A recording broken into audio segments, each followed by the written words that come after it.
Chris Newman, Truth and Consequences. Today we're going to introduce a model of the human person and identity. Now remember, a model is a framework that helps us understand something. You can have a model of anything. You can make a model car, and that model helps you understand all the other cars because it's got the essential elements on it: the four wheels, the motor, the steering wheel, the doors, so on and so forth. So this is a model. I'm not pretending that it is real. It is to train and educate us so we can incorporate the whole experience of reality.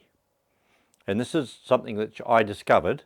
No one else taught me this. Well, people taught me many elements of what I put together.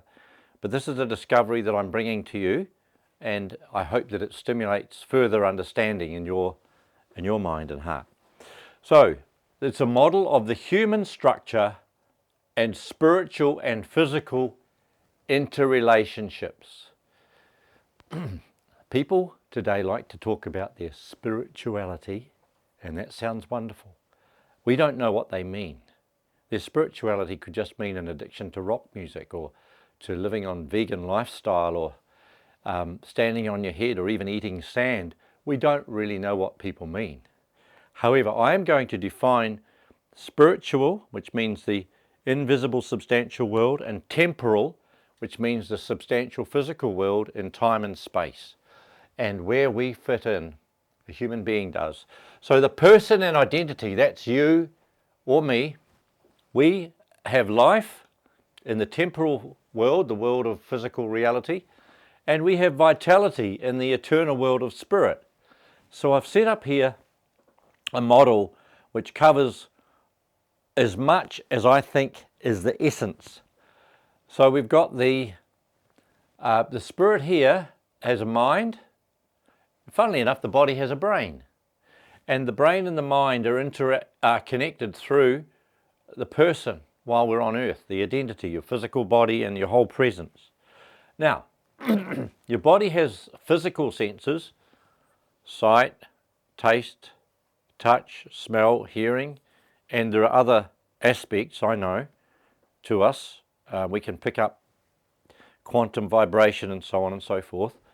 But over here we have spiritual senses, which sense the presence of the truth, the spiritual world of entities, which sense the atmospherics, the conditions of reality, and in many ways, as they are invisible but real, substantial. Now the spiritual senses are linked through emotion. See, your mind and emotion. And on the physical senses, we also have a hormonal system which also works with our brain. Now the hormonal system and the brain are electrochemical. So I'm not limiting it just to one thing. It's electrochemical. This here, spiritual sense, and the spirit works through intuition and intellect and inspiration. All these integrate. And what is interesting is through the energies that we generate in relationship and activity, we have attraction, which could also be repulsion, and we have alignment, which could also be a matter of adjusting and coordinating ourselves. And those two are qualities and quantities that operate between spirit and body and keep us balanced. This model suggests that the spirit continues forever and remains capable of establishing an ongoing temporal connection despite the eventual demise of the body.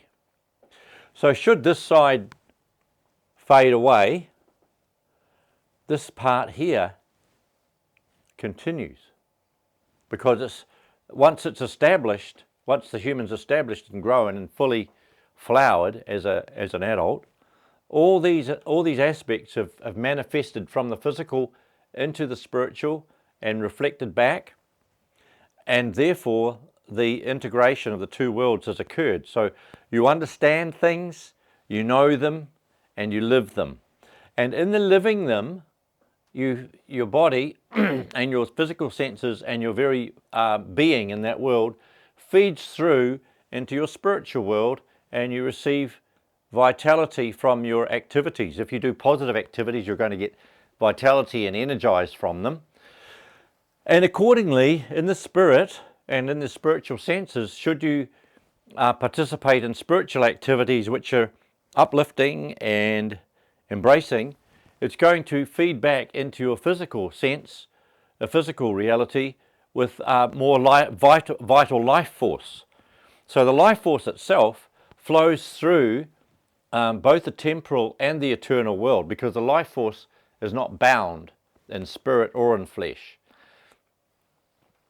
This model is not a dialectical model between these two, as if they're opposites or something. It's not a dialectical model. It's an integrated model, and because it's integrated, all aspects of it flow and work together in unison. So when you're born, all these aspects are already within you. But then we go through stages of growth where they mature into a greater expansion and expression in relationships, in activities, and so on. This model also allows for environmental interactions, because I've set it up as if it's a dynamic rotating model. I'm not the world's greatest artist, but you can see these rings here symbolize or signify the realms of activity. You could be operating within your personality and identity, but within say a marriage, or as a parent with children, or in a family setting, or in a community, or you could be operating at the world level, whatever. You can expand and develop these realms. So you can see now the model goes a lot further than these simplistic ideas of spirit and body, something, something, something, and spirituality, or when you die there's nothing left, and no, we're all spirits, we're angels. These funny ideas that circulate around need to be grounded and connected. So this model does that, I believe. It's quite effective. No model can explain every angle of everything, because that's nonsense.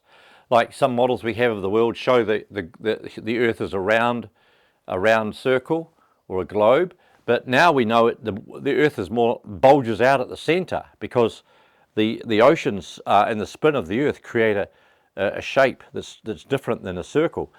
Yet our model is round. So understand, my model here on the board identifies these particular loci or positions or situations that relate together, but the whole thing is dynamic. I'm not saying that these are all fragmented or segmented. I'm saying they're integrated, definitely not dialectical. So the eternal world exists outside of the time and space and matter dimensions on Earth, and yet it penetrates them. And the temporal world is bound by certain physical conditions, and yet it can interpenetrate with the eternal world. And how do you know that? Because within your own physical being, you can substantially experience spiritual events such as love and truth and inspiration, insight. All kinds of dimensions open up. But it's the integrating and the unifying and the harmonizing that makes the difference. And that is at the center here, and that has to do with will, free will, and a thing that people might call consciousness or awareness. But that is integrated at the center here, as the brain, the mind, the emotion, and the hormonal system feed into each other within their environment. We could spend hours expanding on this model, but I'm offering it to you for your consideration and to help you. And I'd like to hear if any of you have got your own models, and you're welcome to give me feedback on your thoughts. Please take notes and reflect them, but see how you can integrate it with reality. So I'm going to stop at that point. Chris Newman, Truth and Consequences, Model of the Human Structure, Spiritual, physical interrelationships.